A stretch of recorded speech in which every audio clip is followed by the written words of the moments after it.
Hello, ladies and gentlemen. Welcome back. Welcome aboard Clandestine International Airlines, Flight 17.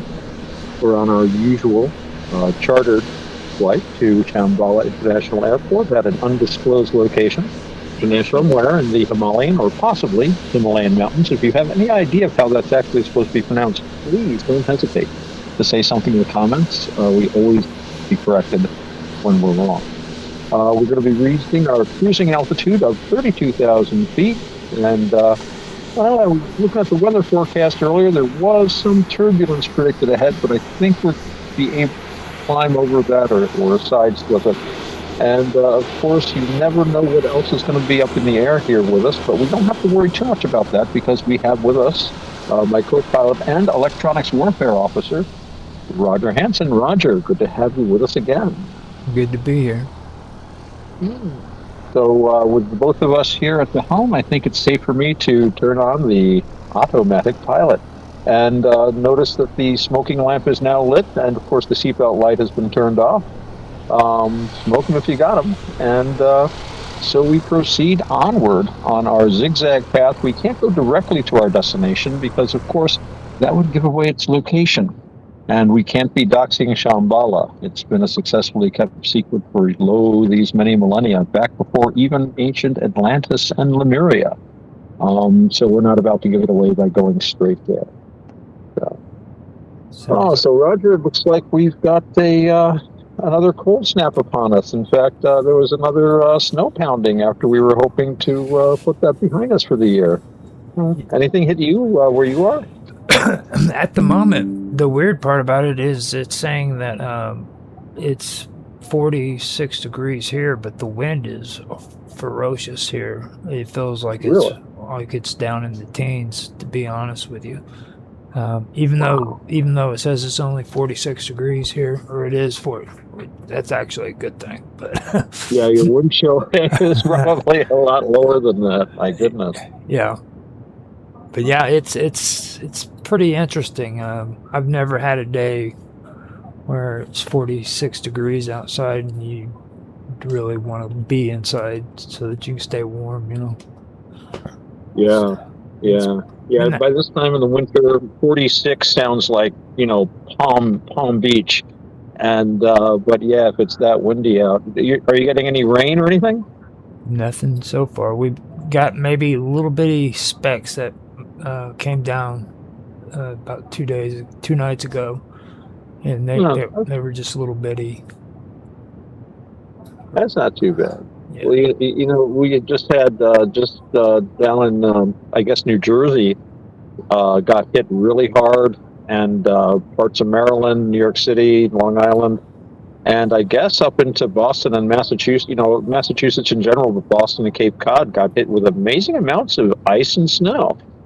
And blizzard conditions, they were saying 3 inches an hour in places in New Jersey.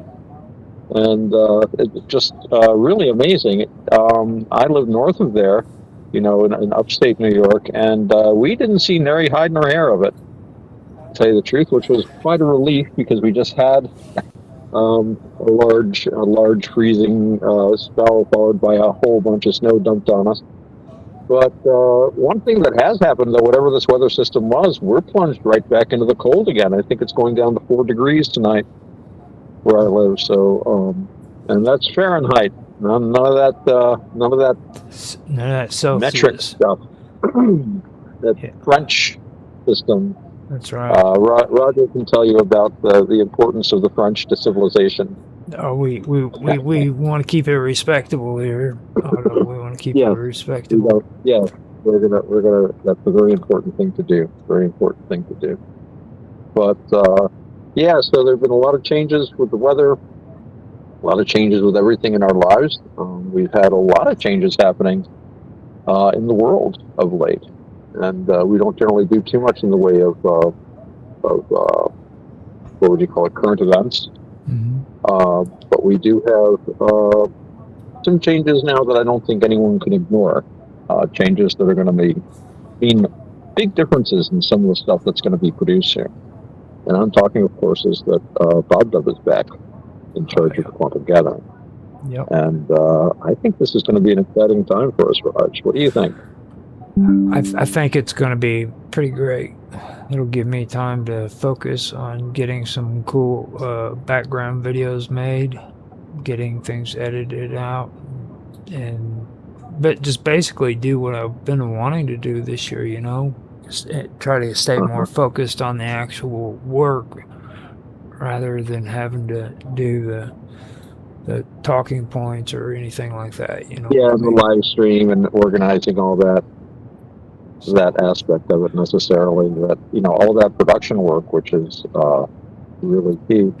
Well, no, you've been a stalwart pillar of the quantum gathering, and really, you brought your expertise. You brought uh, people with you. You mhm. know, you kept the show alive. I mean, you managed to get Mark Edworthy there. Oh, How Mark. many shows have the smartest guy on the internet in them? You Hmm. know, didn't he win smartest guy on the internet 3 years running? Yes, he did. He Yeah, did. yeah. He's shy about showing the trophies and stuff, but no, you brought guests, you brought your expertise, you brought your enthusiasm, and your editing, which has been just really amazing. And just I can't even start. It is not my forte, not my forte. So no, you've been a pillar of everything, and you won't be going away from it anytime soon, I hope. But it's good that Oh you'll no. be able to reset yourself a little bit, and like you say, do more what you're oriented towards doing. Right. Well, it's like with your background video. I was finally able to get a new one put in tonight. If you go in there, you can see it. There's a cool. Well, the side effect that I had, or not the side effect, the effect that I had Yes, in. yeah, I have some of those too. We all have that. It's kind of staticky at first. You'll notice it, and then like I was able to finally get to working on that a little bit more, and I put some more stuff in there. And there's ideas that I've been having that I've been wanting to apply to that and Nice. the quantum gathering, but I haven't had time to. So I finally buckled down and said, "Look, man, you're just going to sit back. You're going to take time and get this done." So I went in and I did that, and that's really what I've got to do when it comes to all this stuff. I've got to say, hey, look, no matter what's going on, I need to take time to work on doing better backgrounds, intros and outros, things like that. Well, I'm sure it's a point where at least with the things that whatever I'm doing is you some things you can just get done really easily, but Hmm. other things to do them the way you want to do. Yeah, like you're saying, you say to yourself, okay, I have to do this. I have to concentrate on this, and I know I can do it. It's just going to take me X amount of trouble, but I know what I want, sort of thing. So you're not settling for something that'll get by. You want it the way you want it. Right. So that's always good. It's a trick for me when it comes to being able to pull it off though, because it's like like you said, you tell yourself that stuff, but then you never get around to it, and I don't really want it to be that way, when it comes to like scheduling out how I need to do this stuff and getting it set up and going, because it's Well, that's a big part of it is that sticking to a schedule you make for yourself. I mean, I'm not a good self starter. You know, I don't Mhm. know about you, but it's something that I have to work on really hard. At least compared to some people, because some people seem to be just natural self starters. They just get up and like, okay, I should do this, this, and this, and the next thing you know, they're like self made real estate agents, and they're doing self help books. You know, and it's like I'm like, I need another cup of coffee. That kind of goes into what we were talking about the other day too, though. Was about impermanence. Like you have to have Mm, that certain balance, because if I mean, because for me, I'll get caught up in talking about how I need to do this, like it's so important, and the truth of it is it's like nothing's forever. You know what I mean? So hmm so in Yeah. in reality, when I look at stuff like that, I have to keep that in mind too. Like it might be important for me right now, but that doesn't mean it's going to be important 2 years down the road. Well, there's that, and when you're dealing with impermanence, and of course everything that around you is impermanence. They're all sankharas, as they say, and things are impermanent. So that means that what we do about them is also going to be impermanent. So we're impermanent, and we're in an impermanent situation, and we're providing impermanent solutions. So as far as that goes, I think you've just got to, keep a sense of proportion. You can't let things concern you too much. I mean, to the extent, yes, everything is impermanent, everything is not self, everything is fabricated, but at the same time, I got to put air in my tire. I did that today. I got to put air in my tire, or the tire will burst. And it's like no good saying that. Well, the tire is impermanent, so I'm not going to put air in it. But at the same, but that's not skillful. That's not a good way to do it. But on the other hand, when the tire needs to be replaced eventually, as this one I think is going to after this year, it's no good saying, "Oh my goodness, I have to buy another tire now," and that's a pain. Well, it's impermanent. The tire is going to go eventually, but that doesn't mean we let it run out of air so it'll go prematurely. So it's. I think it's kind of a give and take kind of a thing, And when it comes to a situation, yeah, we're going to put an effort into it, but we shouldn't knock ourselves out overly much. I mean, if we fail to attain something, that's not good, but we shouldn't let it eat at us, because after all, it is all impermanent. Mm-hmm. So that's not to say we shouldn't pursue goals, especially if they're good, skillful goals, and especially if they have a side effect of doing good, being meritorious. Right. If it's a good goal, not like, ooh, I'm going to found a company that makes nuclear weapons triggers. No, that's not the kind of goal you want.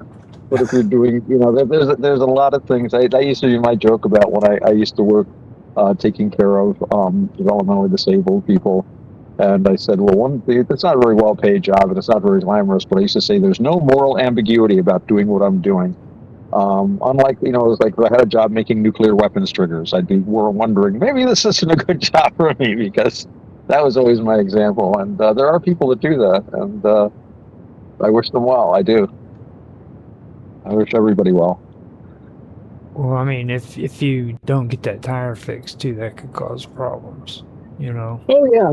And for other people too, you get into an accident. But yeah, no, yeah, well, in this weather, especially though, tires lose air. You got to check pressure regularly. But we had a hiatus on being able to check the air. I forget what happened. And suddenly I'm like, I better check the air on these, and I did. And it was low, so I fixed it. That's what they call demonstrating agency. You can do it in very simple things, like making sure your tires have enough air in them. Yeah. So yeah, impermanence, but it's something also that can give us reassurance as far as the big picture goes too. Mm-hmm. I think of that every time I just notice that I'm a little more decrepit. That's impermanence. Can't quite make it up the stairs as quickly as I used to. That's impermanent. They actually. I mean, what am I expecting, right? Right. They actually have a name for impermanence in Buddhism, don't they? They call it what is it, Anaka or something like that. I believe it. You're thinking of anatta. Yeah. That's interesting. That's the not self doctrine, which is interesting. That's basically that there's no you, there's no soul, as we usually think of it. There's no ghost of a person, and yet in Buddhism you can take a birth as a ghost. It's a kind of a subtle distinction. You're not really a person. You're the illusion of a person. Anika. Well, yeah. Oh, Anika. Yeah. Okay. Yeah. Nothing is. Well, that's the thing. Nothing is permanent. That's demonstrable. You just look around you. Things change constantly. That's why when you crave something that's impermanent, then by definition it's going to cause suffering, because you're going to cling to it, and you're going to cling to something that's going to go away, and then you're not going to have it anymore, and you're going to suffer because of it, and you're going to cry and be really upset that it's not there. And yet, if you knew it was going to go away all the time, it's like crying for a shooting star. You see a shooting star, it's beautiful. It's gone in a few seconds. I want my shooting star back. If it was still there, it wouldn't be a shooting star. Right. It would just be this thing hanging in the sky, and you probably wouldn't be as interested in it as the other half of it too. So, but yeah, impermanence is basically a part of of everything that you encounter in the world around you. It's intrinsic to everything. If it's born, it dies. Yeah, just so everybody knows, I'm not smart. I had to actually look it up to find out that the word was Anika. That is what the internet is for. We have the internet at our fingertips, and we're here. I look stuff up all the time too. It's a very important thing to do, and this is good use of the internet. Much better that we look up things and get information about stuff than we use it to do things like, I don't know, there's people that gamble online and lose all their money. So, there's worse things to do with the internet. Well done, Rod. And I look up stuff all the time too. It's what we're supposed to do. That would have driven me nuts if I wouldn't have done that, though. I said it's not that I'm going off on Anatta, but yeah. Well, I mean, Anatta is a good topic too, though. That's actually pretty good. People get tied up in knots about that, and it's difficult to understand because, and I don't pretend to understand it very well myself, but in Buddhism, there's definitely said to not be a self. On the other hand, there's also not a self. It's one of those things I think the Buddha just didn't want to talk about because words don't work, and anything you say about it is going to be misleading. So I guess one way of looking at it, I've been told, is, we should get Panibasa on here because he's really good at this one. But if you claim that you have a self, you're clinging to the idea of a self. But if you also say that you don't have a self, that is a form of claiming to a self as well. So it's not that there's no self, but that is not self. And it has nothing to do with self or no self, but beyond both. And I suspect when you get into verbal arguments like this, all about the wording and how it's put, you've got something that's difficult to communicate with words. And Buddhism is full of stuff like that. I mean, it's a mystical path, right? And by definition, a mystical path goes way beyond words. And a lot of the times we know the Buddha would put aside questions as that isn't relevant, this isn't relevant. I think he tried to pare down things as much as possible. And of course, he passed on, entered parinibbana, as we say, and immediately things started to get elaborate. And I know that the Pali Canon is as close as what we can possibly get to having the original words of the Buddha, but still not quite the original words of the Buddha. I am sure there has been a certain amount of accretion, a certain amount of glossing, a certain amount of scribe saying, he couldn't possibly have meant that. Couldn't possibly. He's got this backwards. I'll fix it. So the other guy must have heard it wrong or something. And you can kind of make stuff out like that. It's like the bits where the Buddha is, I forget how tall, 54 feet tall, and stuff like that. I don't think that's actually the case. But it's more difficult with ideas of doctrine, especially because it only takes a word or two here and there to obfuscate something that's already complicated. And you're using the language in a nuanced, meaning-specific way. So Buddhism, when use the terms of the language of the day-to-day language around them, but they use the words in specific ways to Buddhism, like Dhamma. Dhamma it's usually called the Dhamma of the Buddha, long form, but the word Dhamma has come to more or less mean, when people say it's the Dhamma of the Buddha and his disciples, but Dhamma meant originally any way, any path, and in Hinduism, like the idea of a Dhamma, it's very close to the Greek idea of logos.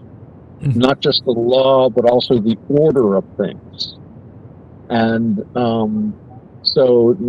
Instead of it being a dhamma, like the Hindus would have the order of things that can be related to the immortal gods that, made all the different castes and everybody had their place in the social order, and it was integrated. You had all the gods and deities of particular castes and of particular jobs and stuff.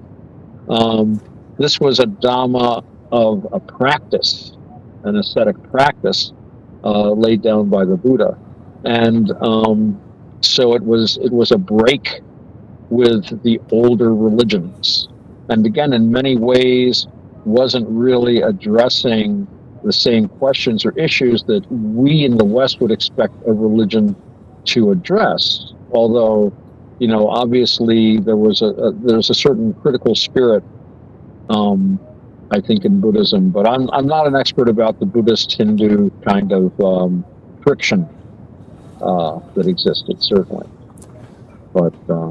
I know Buddhism did appeal to people in lower socioeconomic classes a lot of the times because it was like a casteless thing. Yeah. When you joined the Buddhist Sangha, the Buddha said you are now one of the noble caste, the Arya, of which he was a member.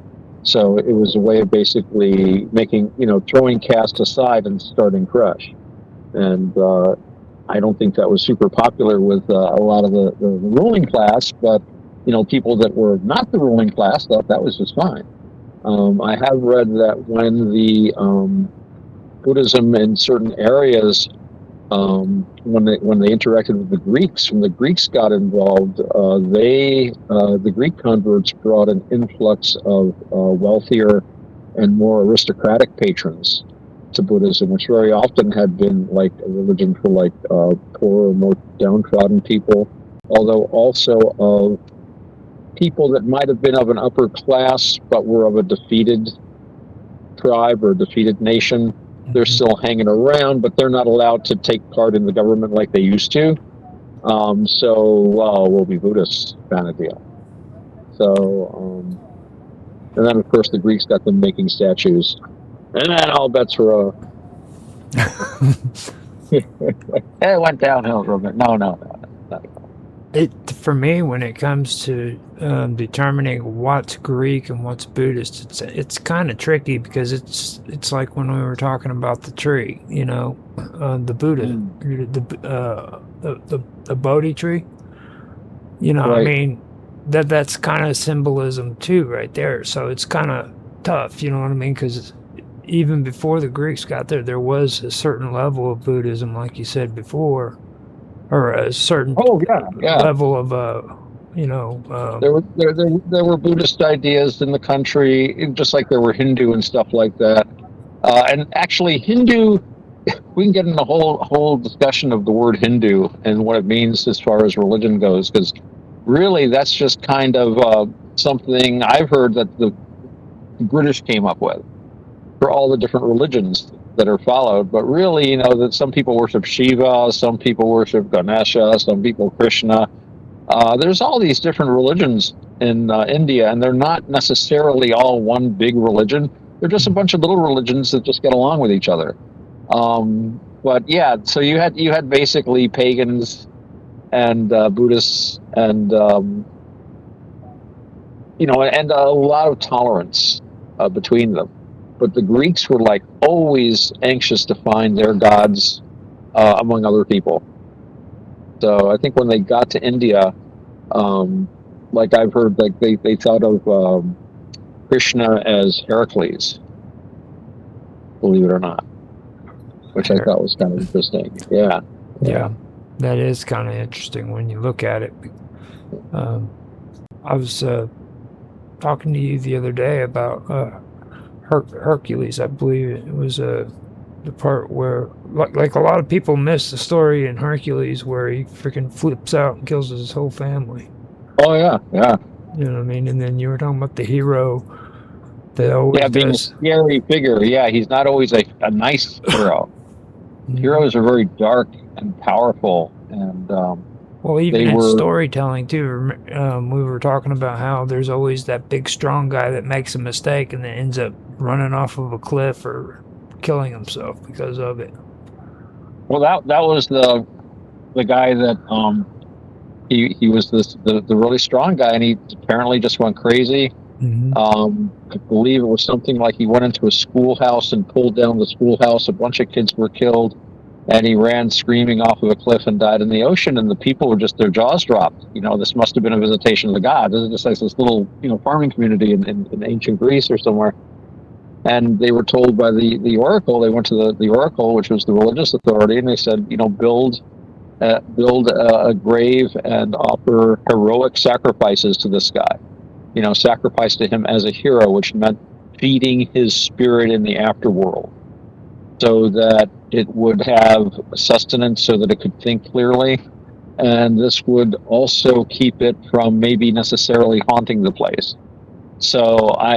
But the idea was that this spirit was so strong and powerful that it might very well haunt the place if it was not propitiated with heroic level sacrifices. So hero didn't mean a good guy, but hero was like a measure of strength. Like this was somebody who was so spiritually powerful. This I think is closer to what actually is meant by Nephilim. Mm-hmm. That some of our friends love to spin some amazingly creative and very cool theories about.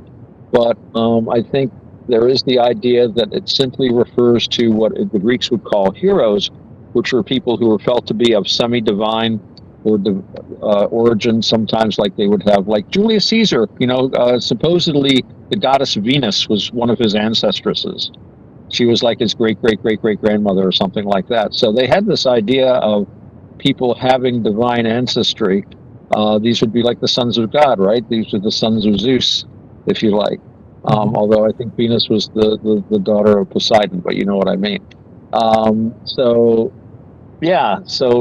these heroic figures were great, powerful figures. They were, when they use the word giant very often, like they use the word giant to translate Jotun.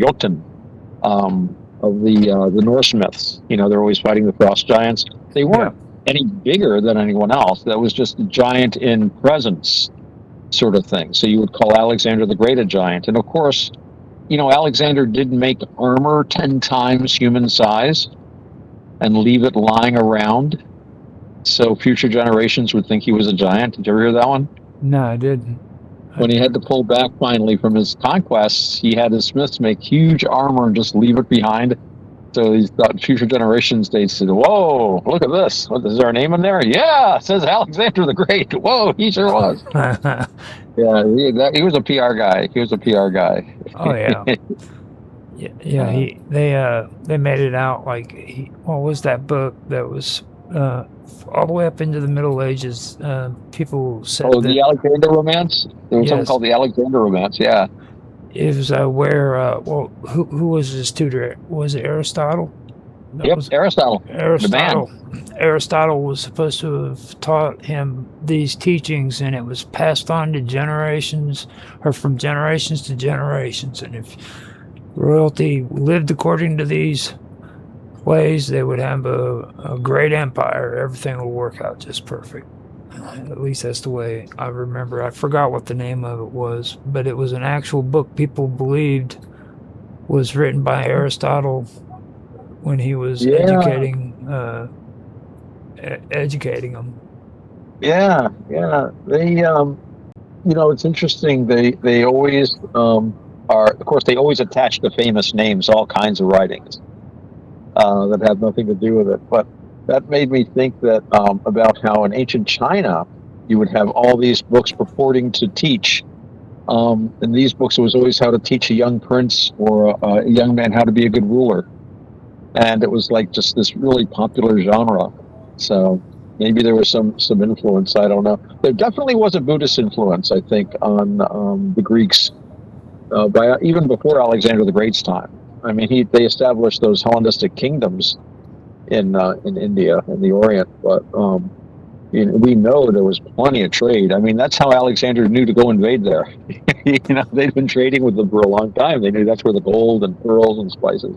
Yep. Although I guess the gold that they were usually trading for came from much farther away.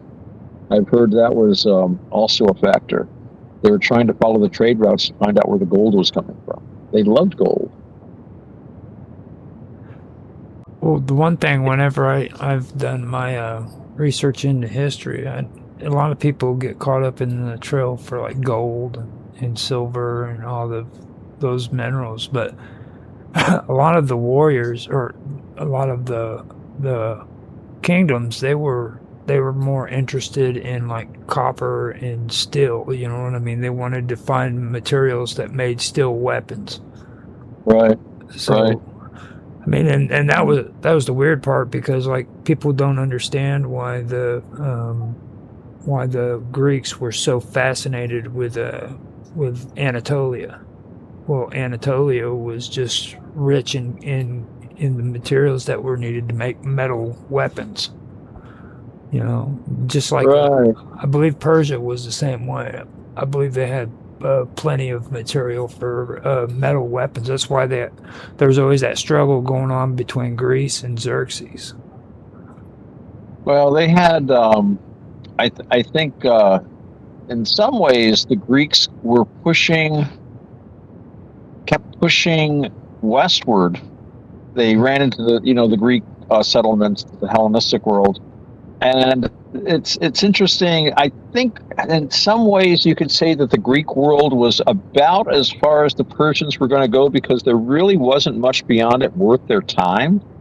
Kind of like the Roman soldiers, they'd station up in Great Britain, and the place always cost more than it got back. I mean, it was just this island up there. I mean, there was a glorious conquest for, I think, what was it?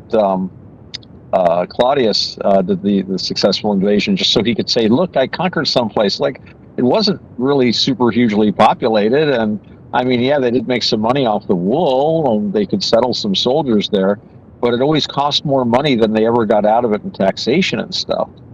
They never even bothered to finish conquering Scotland, and they looked over at Ireland and said, "Why bother?" I mean, it was just, they could have conquered Ireland. I'm sure they dominated it economically. And actually, I think they were kind of happy to have a place to do offshore banking. That's one of my theories. One of my theories about why the Roman Empire never took Ireland, even though the one general looked at it and said, "I could take that place with one legion." Just they were not organized in any way that they could resist the Romans. But on the other hand, Ireland was a major trading partner, and it was a tax-free environment, even if you were a Roman. And we do know that there were Romans on Ireland trading. So I think they enjoyed having a place outside the empire, but very close to the empire, where I think there was a lot of smuggling and kickbacks and stuff like that. No doubt involving the local Roman authorities too, going on. So they might have been the Switzerland. Ireland is the Switzerland of ancient Roman Britain.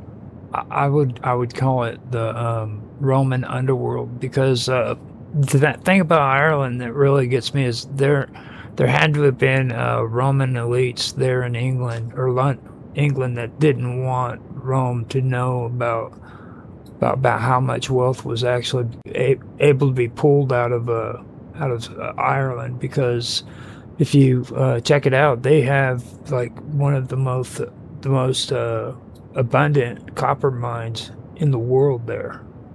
Oh yeah. It's closed down now because of politics and stuff, but at one time, I mean, this mine was actually mined for well over 3,000 years straight. Well, copper was amazingly important. Mixed with tin, it makes bronze, and bronze was the metal for everything. Before they figured out how to turn iron into steel, they got good ironworking going. So copper was amazingly valuable. But also, what came out of Ireland a lot was gold. Yep. And yet, I don't believe there are any operating gold mines in Ireland. However, there was a time when huge amounts of gold came out of Ireland. Now, I've heard tell that this is because, well, it was mined out, that there used to be gold there, and you can still find some alluvial gold, and most places have a little gold.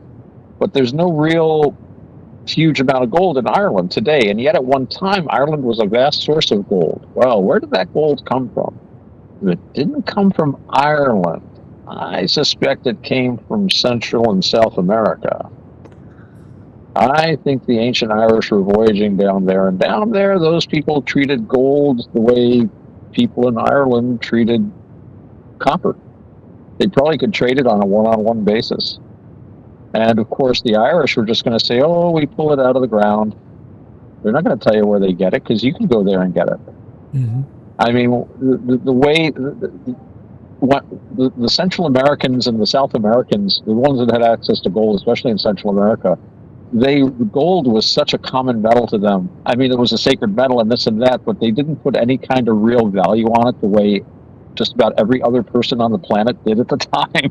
Mm-hmm. So people would have been amazed to show up here and just, oh yeah, you can have that. Well, it's just a doorstop. Oh, yeah, thank you. I mean, maybe not quite that bad, but it was just so Ireland had just huge amounts of gold came out of Ireland at one time, and then all of a sudden it stopped. And I suspect that's when obviously the South American or the Central American connection was severed somehow. But we do have those stories of Saint Brendan going off to the west, and other Celtic heroes and individuals going to Central America, and of course the story of Quetzalcoatl or Quetzalcoatl, wherever you pronounce it, was supposedly a bearded white guy in a ship like a snake that had like a sail. I'm thinking of those Viking serpent ships. Yep. Who knows? Maybe he was an Irish Viking. They did have them. First ones to supposedly land in the Americas was supposed to have been the gods that they worshipped them was supposed to have been a white-skinned, bearded man who ended up being Quetzalcoatl, wasn't it? Yeah, Quetzalcoatl. I think they also called him Viracocha and Kukulkan. Kukulkan. Yeah, Kukulkan. Yes. Kukulkan. Well, also one thing with Ireland too, you used the feathered serpent was also his emblem. Mm-hmm. You remember the lost island of Brazil? It's a fable that comes out of Ireland. And, Hi Brazil, yeah, Hi Brazil. Hi Brazil. And to this day, nobody even talks about that. Well, people used to talk about it, but now they don't even talk about it. And then there was Sandy Island. This was actually an island that was on the maps. And yeah. It was on the maps for hundreds of years, but just one day, it is no longer there. So they took it off there. Makes you think. These islands that were supposed to be there, they aren't there anymore, and apparently places do disappear. Map makers are wrong. Islands do disappear.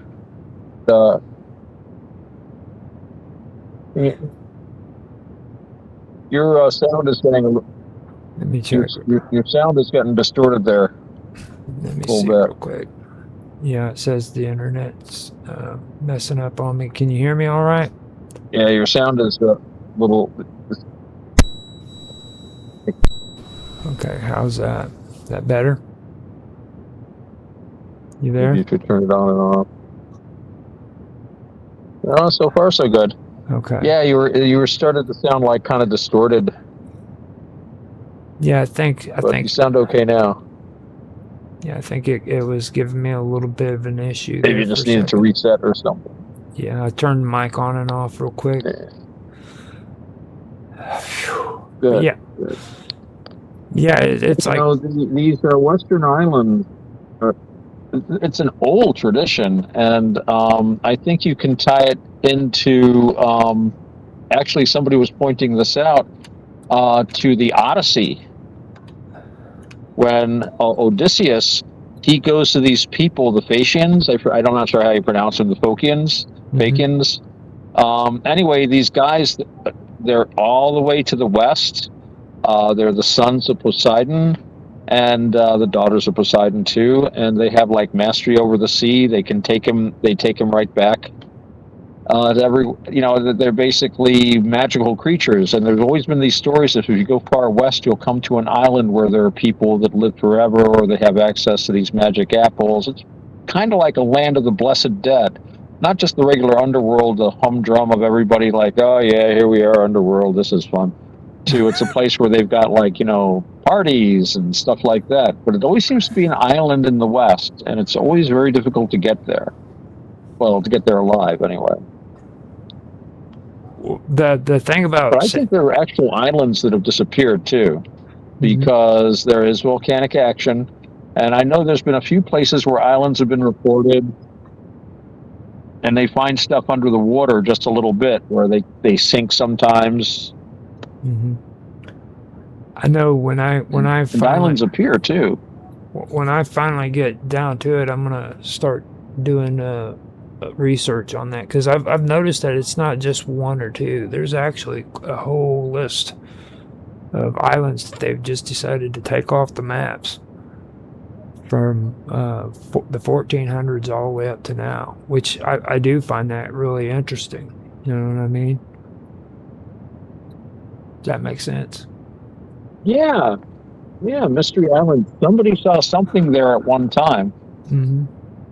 So And it gets you wondering because, like, especially when I made reference to Sandy Island, there's nothing significant there. There's really no reason why that island should have been like kept as any kind of a secret. So maybe it was a misidentification when it comes to sailors, but I seriously don't understand how that could have been on maps for hundreds of years and it just decided one day it wasn't there and they took it off there. You know what I mean?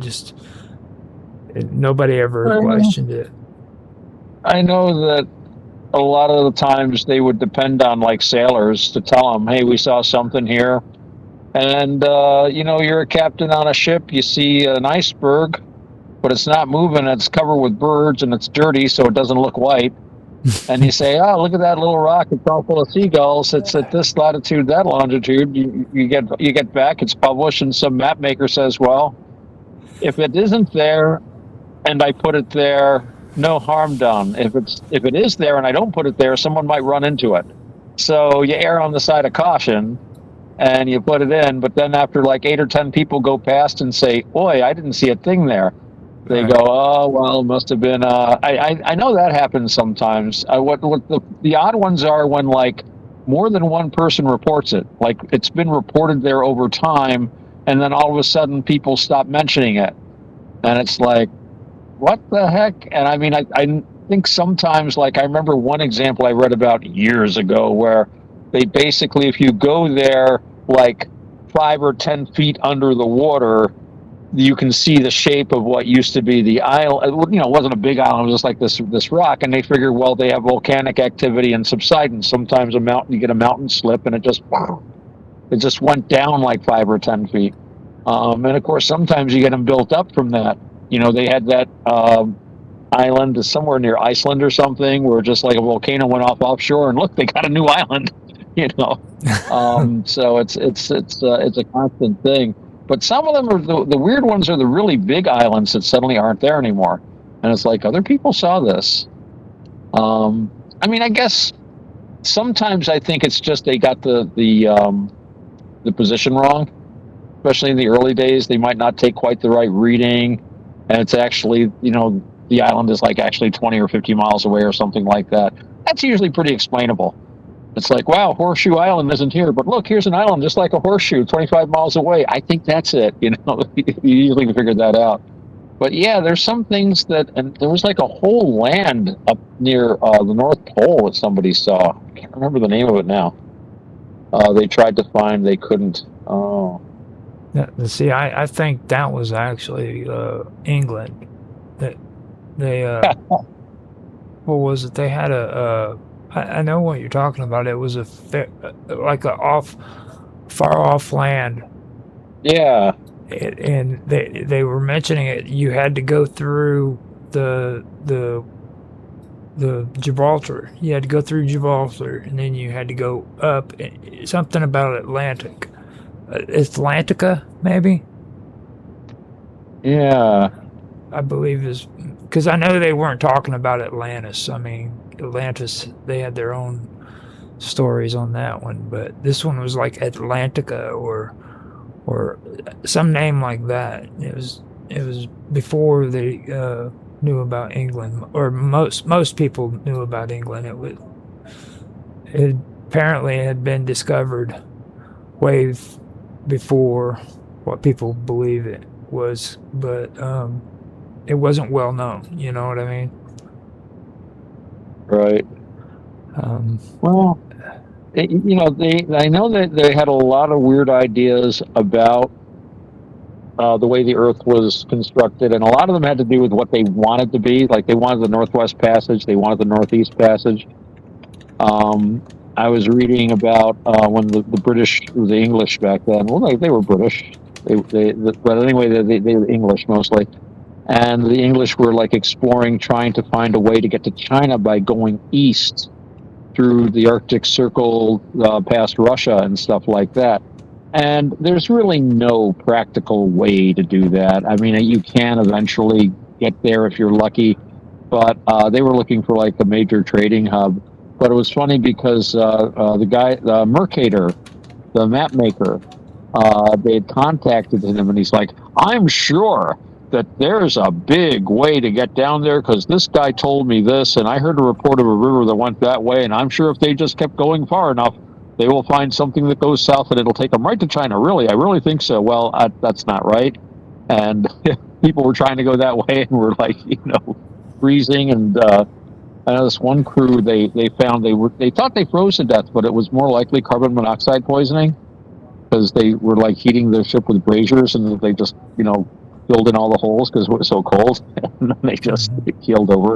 But okay, it was then that so that was the map makers weren't always reliable, I guess is what I was trying to say. But yeah, I would like to find out more about that myself. I look forward to the show you do about these imaginary islands. The land you were talking about was called Thule. Oh, Thule. Yeah, Ultima Thule. Actually, yes, and also Crockerland. Mm-hmm. That was the other one I was trying to think of. But Ultima Thule, yeah. Now Thule is related to Atlantis sometimes, I think. Yes, and it's described by Greek explorer Pytheas in 330 BC.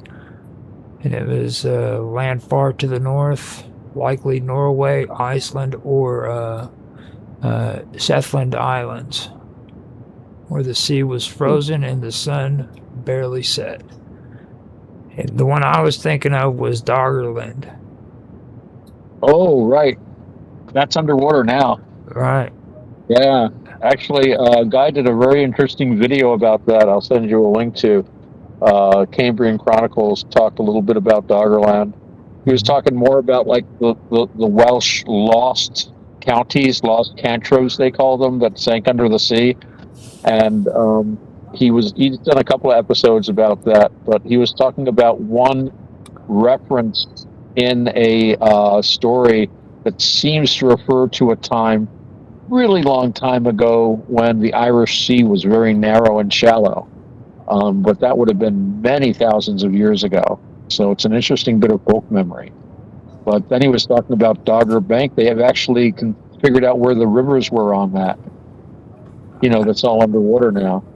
I think I've heard about that. They said that there's actually underwater rivers too that are still intact under the because it's in the channel, right? Yeah.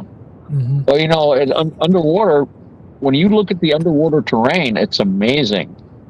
Some of the shape of it, because so much, sea levels are so much higher now than they were at times. If you look at near India, right off the coast of India, there's like this long flat, it's the continental shelf now. At one time it was above water, and there's this whole river system you can see. It's just amazing. And I know they found villages and stuff under there. I mean, apparently, I don't think it was a huge flood. It just kind of happened slowly, but must have kind of sucked, Mm-hmm. I would have loved to have been able to go down there with them when they did the scuba diving, because they said they found old villages that were still intact. Nice. And Nice. at one point, you could literally walk from England to France without any water whatsoever. Yeah. Yeah. That is Must have been amazing. Yeah. All those French people coming in. That's why they made the English Channel, you know. Well, They finally got sick and tired of it. They invoked the sea god. We got to do something about this. Start raising that sea level.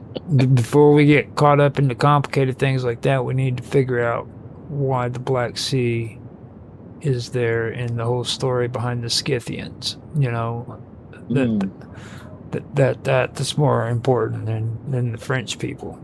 Just Actually, it's that reminds me of something that I have long wondered about.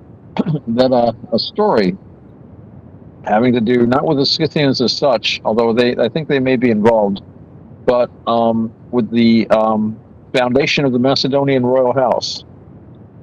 But in the story, this is like an old bit of folklore, and it's been many years, so I'm going to get details wrong. But again, you just reminded me of this. There's a story basically about these. It's a typical folk tale. The three young men go off, and they go to the court of this king, who does not mean them well, and they want to work for him so that they can make their fortune. And the king doesn't ever want to pay them, and he's always like cheating them and this and that. So the three brothers did some service for him, and they said, well, we don't want to be here anymore, so we want our pay. And the king laughed and sent a message to them, take your pay from the sun, something like that. Take your pay from the sun. So the one kid, Miles, and goes into, I think it was a hut where there was a sunbeam coming down through the roof, like a yurt. And he takes his knife and he cuts, I think he had like something laid out. I'm not remembering this very clearly, but he takes the sunlight and he passes his knife through it like he's cutting the sunlight. And then he folds it over, and then he does it again 3 times, and he wraps it up. He wraps up his cloth, and he thanks the officials, tell the king, thank you, I've got everything, I'm well paid. And he goes on, right? Mm-hmm. Now, this is reported to the king. What do you think the king says? I have no clue why. What did the king say? He is enraged. He goes into a fury. What? And he orders his men out after them to kill them. Now, the rest of the story is not as important. And it's the usual thing. It was the youngest guy that did that. He's a success. They outwit the king, and the kid that cut up the sunlight is the founder of the Macedonian royal line. Yada yada yada. They all live happily ever after. But I was interested in why he did that with the sunlight, and why, on hearing about it, the king was enraged, flew into a huge rage, and ordered them to be killed at once. Right, something's going on there. The person that recounted the tale, and I think this is Plutarch. I have to look it up. Something's going on there that I don't know what's going on. So I started looking through like different sources of folklore and stuff like that. Mm-hmm. I found a couple of things that were kind of touching on it, but I've never quite. I think there's something. I seem to remember reading something about this, a similar ceremony, but I've never been able to put my finger on it. And everybody goes on about how good I am at remembering things. There's some things I can't remember. So if anyone's listening to this and has any idea about this subject and why the kid cut the sunlight up like that, and why doing so threw the king into such a rage that he felt he had to kill his enemy at once, please let us know in the comments section. Now, I do have a theory. I've never heard the story, but it sounds a lot like Hyperborea. Uh-huh. It's a legendary land that's supposed to be beyond the north wind. As a matter of fact, Borealis is where we get the name from. We get the name Borealis from Hyperborea. Right. And it's according to Greek myth, it was a paradise that was inhabited by giants, and they lived like a perfect peaceful life in this land called Hyperborea. And it was never touched by harsh winters, and it was far north, past the freaking cold weather and everything, and it was constant sunlight. And Ares is supposed to be the one who ruled over it, or Apollo. I'm sorry, Apollo. Yeah, Apollo. It sounds more like Apollo's gig. Yeah, he was the sun god. I don't know why I always clump Ares and Apollo together. They both start with A. But Ares was different from Mars, although they got conflated. But I'm going to point something out to you, Raj. And Apollo wasn't literally the sun god. Yeah, He's associated with the sun and solar attributes, but Helios was the sun god. So that'll get you points on Trivial Pursuit next time. He was the one that rode the chariot, right? Helios, yeah. He rode the chariot. He was literally the sun. He was a sun titan. But Apollo actually was a god of music and healing, and also disease and mice. He was known as Apollo Smintheus, Mousy Apollo. And his arrows, he was an archer, his arrows were disease. So he could strike you down with like cholera or plague or the common cold or, whatever. Tink, tink, tink, tink. So like if an army displeased him, they would start dying of disease. They didn't know they just didn't dig toilets very well or do anything like that. They said, Apollo is shooting us with arrows. But interestingly, he was known as Mousy Apollo, Apollo Smintheus. Nobody's quite sure why. But it shows he's probably a very, very archaic, very old god. But definitely a solar god. Definitely a solar god, yeah. What was it say? The sun. He is of the sun, but the sun is not of him. How about that? Sounds pretty weird. It's like cutting the sun into slices and stuff. You know what I mean? It's very interesting how that all works out. What did that mean? He was cutting the light up and folding it up and wrapping it up and taking the sunlight with him. So what does that represent? Was he taking the blessings of the sun from the kingdom? He cut it with a knife too, which is interesting. It's very pagan, like even before you start getting into like paganism, like primordial. You know what I mean? Because like I mentioned it to you before about there's a difference. There's an actual difference between Kronos and Zeus, and that's the difference is there's primordial. Right. Then there was the new age of the gods. You know what I mean?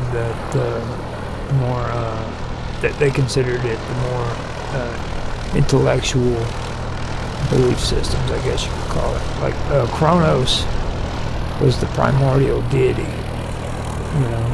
Who believed. You start getting into things like the primordial waters and the sun. The sun was a deity all of its own. You know what I mean? Like there was no god of the sun. The sun itself was a deity. Yeah. That's your oldest. That's your oldest worship. Yeah. That was actually something that the ancients pointed out. I don't remember who was, probably Plutarch again, was writing about how they worship the gods, but the Persians worship the sun itself or fire itself. They don't call it by anything other than it's just there. They don't have statues. They just look at the sun. Well, they don't look directly at the sun, obviously, except at sunrise and sunset, and even then. But like the Furies in Greek traditions, that would be another example of primordial. Like the Furies were there before the Titans were there. I forgot what they called them, the hyenas.